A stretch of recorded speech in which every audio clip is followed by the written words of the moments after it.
What if the greatest danger in life isn't failure, but never truly beginning? Imagine standing on the edge of a vast ocean. You've spent years preparing to cross it. You've studied maps, read accounts of others who have made the journey, perhaps even practiced swimming in shallow waters. Yet day after day, year after year, you remain on the shore, watching waves crash and recede. You tell yourself, tomorrow I will begin, but tomorrow never comes. This is not merely procrastination.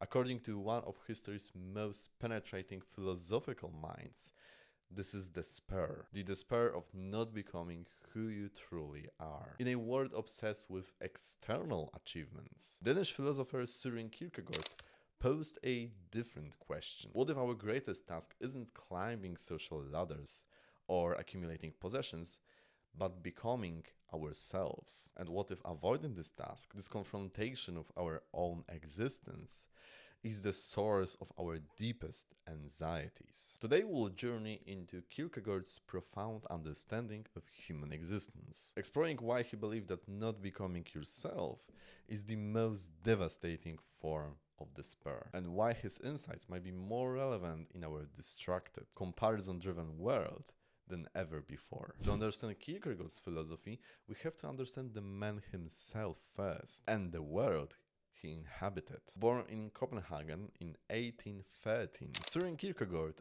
entered a Europe transformed by the Enlightenment, where reason and scientific progress were reshaping society's understanding of human existence. The Industrial Revolution was accelerating. Hegel's systematic philosophy dominated academic circles, and organized Christianity, particularly the Danish Lutheran Church, had become, in Kierkegaard's view, a comfortable social institution rather than a challenging spiritual practice. Kierkegaard's personal life was marked by peculiarity and suffering. His father Michael was a wealthy but deeply melancholic merchant who believed he was cursed by God himself for once cursing God's name, and this religious anxiety deeply influenced young Søren Kierkegaard. And one more aspect from Søren Kierkegaard's personal life was also deeply influential. And I'm talking about infamous broken engagement to Regine Olsen, a decision that haunted himself throughout his whole life, but which he believed was necessary for his religious and philosophical calling. And these personal struggles weren't incidental for Kierkegaard's philosophy. They were its foundation, actually. Unlike the most philosophies of his era that took a shape of abstract systems, Kierkegaard insisted that philosophy must begin with a concrete individual and their lived experience. And this made him a forerunner of existentialism, though he would have rejected any attempt of placing him in any philosophical school. But he's one of the proto-existentialists, and certainly could be named as one of the fathers of existential philosophy, alongside Friedrich Nietzsche. What truly set Kierkegaard apart was his writing style. He didn't produce dense academic treatises like his contemporaries. Kierkegaard wrote under various pseudonyms. Each represented a different perspective on existence. He explored through those different personalities different absurdities of human existence, without claiming a definitive viewpoint. This wasn't merely literary playfulness. It reflected his core belief that truth, and especially existential truth, cannot be communicated directly, but must be lived and experienced. At the heart of Kierkegaard's philosophy is the revolutionary understanding of the self. For Kierkegaard, the self isn't something you simply are. It's something you become through a process of conscious choice and commitment. In his masterwork, The Sickness Unto Death, written under the pseudonym Anti-Climacus, Kierkegaard defines the self as a relation that relates itself to itself. This deliberately complex definition captures something essential. The self exists in the dynamic tension between various aspects of our being. What aspects? Kierkegaard identified several fundamental tensions. For example, we are both finite and infinite beings, at least to him, because he was a very religious person. So we are limited by our physical bodies and our biological needs, also historical circumstances. Yet we are capable of imagination, possibility, and relation to transcendence, according to him. We are both necessary and free. At least to some degree we are determined, not only by our biology, but also our learned habitus, so the influence of our parents, friends, and culture that we lived in. Yet we are surrounded by inescapable choices. And perhaps most crucially, we are both eternal and temporal, living moment to moment while grasping meaning that transcends time. The task of becoming a self for Kierkegaard isn't resolving these tensions, but dwelling within them authentically. And this is where despair enters the picture. Despair in Kierkegaard's framework isn't just an emotion, it's an existential condition, the sickness of the spirit. And he identifies several forms of this sickness, but they all revolve around the same thing: a failure to properly become oneself. There is the despair of weakness, for example, so not willing to be oneself. There's the despair of defiance, willfully wanting to be a self of one's own creation. But the most subtle form, and perhaps the most relevant to our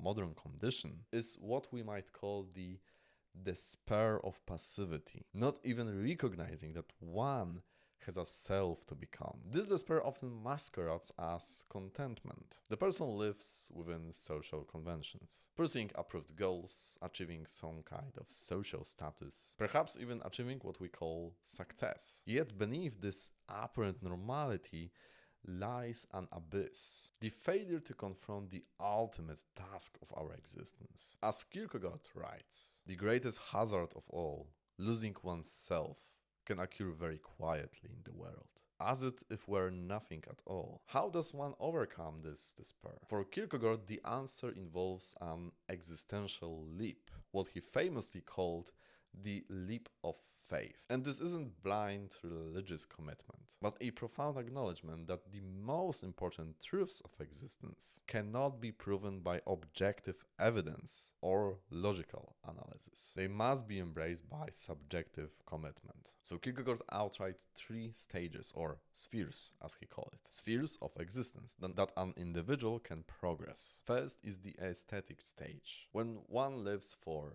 pleasure, novelty, and immediate gratification. The aesthetic individual avoids commitment, preferring the endless play of possibilities. While this play has its charms like creativity, spontaneity, or appreciation of beauty. That's why it's called aesthetic stage. But it ultimately leads to boredom and despair, because nothing holds lasting significance. Next comes the ethical stage, when one embraces commitment to universal moral principles, which might be apparent by commitment to some social responsibilities. The ethical person finds meaning in duty, consistency, and living up to societal standards. Yet even this stage cannot fulfill our deepest existential needs, as it subordinates the individual to abstract universal principles. Finally, there is the religious stage, and not conventional religiosity, but a radical, personal relationship with the transcendent that acknowledges both the infinite value and the absolute limitation of the individual. For Kierkegaard, who was deeply but unconventionally Christian, this meant a existential relationship with God that transcended both the aesthetic pleasure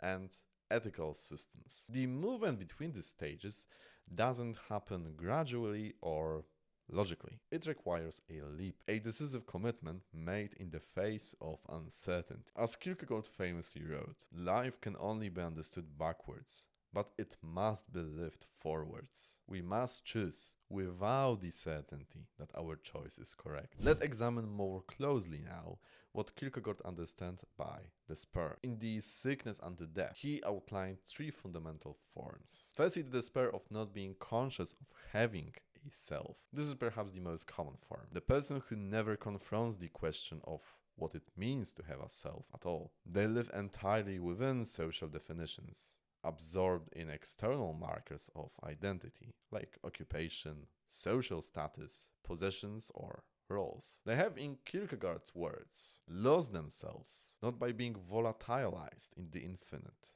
but by being entirely finitized. Secondly, there is despair of not willing to become oneself. Here the person recognizes they have a self, but recoils from the responsibility this entails. They might feel their self is marked by some weakness, limitation, or painful experience they cannot accept. Rather than integrating these aspects into authentic selfhood, they flee into fantasy, wishful thinking, or resignation. Third is despair of willing to be oneself. Paradoxically, this also can be despair when one stubbornly insists on self-creation without acknowledging one's dependence on something beyond oneself. This is the defiant self that refuses any limitation or given aspect of existence, attempting to create itself ex nihilo, from nothing. For Kierkegaard, this rebellion ultimately fails, because the self cannot be its own foundation. It must be founded upon something transcendent. What unites all these three forms of despair is evasion, evading the task of becoming a coherent, authentic self who stands to proper relation to both finitude and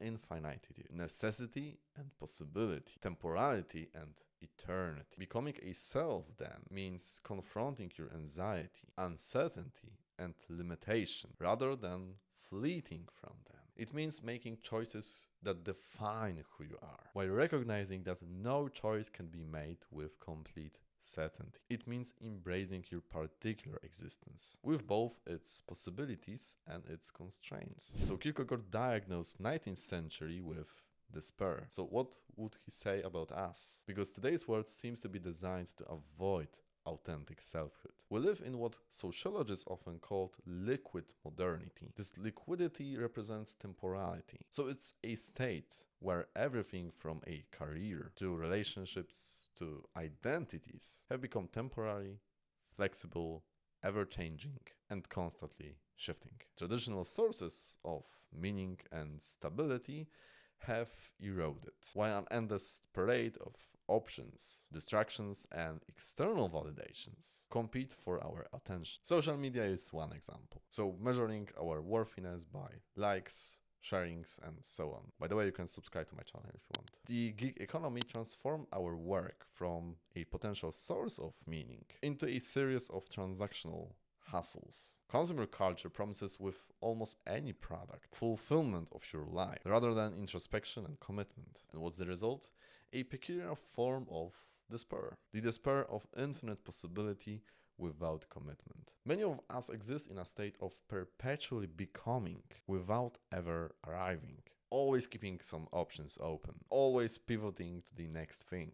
Always hedging our bets against definitive choices. Consider the phenomenon of quarter life crisis or the growing epidemic of decision paralysis among young adults. Many find themselves overwhelmed, and not by a lack of choices but by their abundance. Every major life decision, like career, location, relationships, values, comes with the anxiety that choosing one path means closing off countless others. So it's not only choosing one path, but disclosing a variety of them. So they remain in a holding pattern, waiting for a certainty that Kierkegaard would say will never arrive. You need to make a leap of faith. The irony is that our age of supposed self-expression may actually make authentic selfhood more difficult, when identity becomes only a matter of external labels, categories, and various affiliations. Rather than an inward journey of becoming, we risk losing the very individuality these movements claim to celebrate.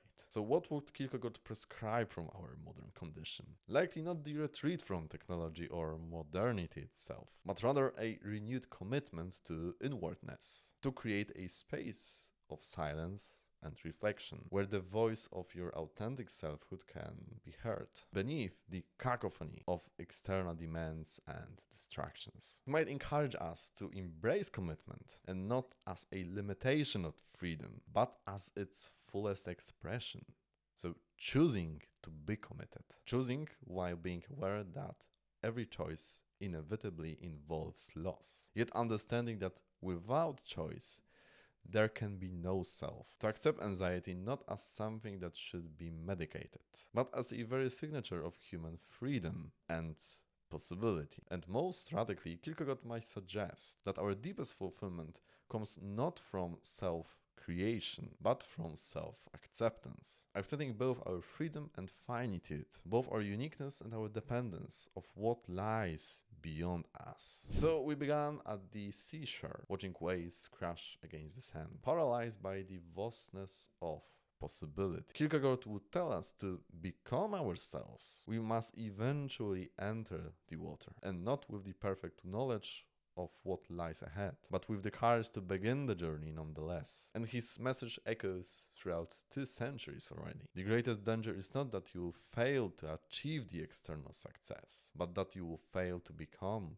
of who you truly are, that you will reach the end of your days and realize you have lived someone else's life, or no one's life at all. The despair of not becoming doesn't announce itself with dramatic suffering. It arrives as a quiet emptiness, a vague dissatisfaction beneath the surface of conventional success, a nagging sense that something essential has been missed. So the question that Kierkegaard would ask us: are you becoming yourself? And not the self others expect, not the self algorithms predict, not the self your fears limit you to, but the authentic self that emerges when you embrace both your freedom and your limitations, your uniqueness and your connectedness to something beyond yourself. The journey of becoming is never complete, and it cannot be made without risk. One might say that it requires embracing doubt over reason. And there is one more philosopher that does that. It's Michel de Montaigne, a master of embracing doubt. And if you want to know more about it, check this video of mine, where I explore Montaigne's ideas of how our authenticity can be embraced by questioning. For now, thank you for watching this video. You can leave me a like and a subscription if you enjoyed it. Consider leaving a comment, and I hope to see you in the next video. Goodbye.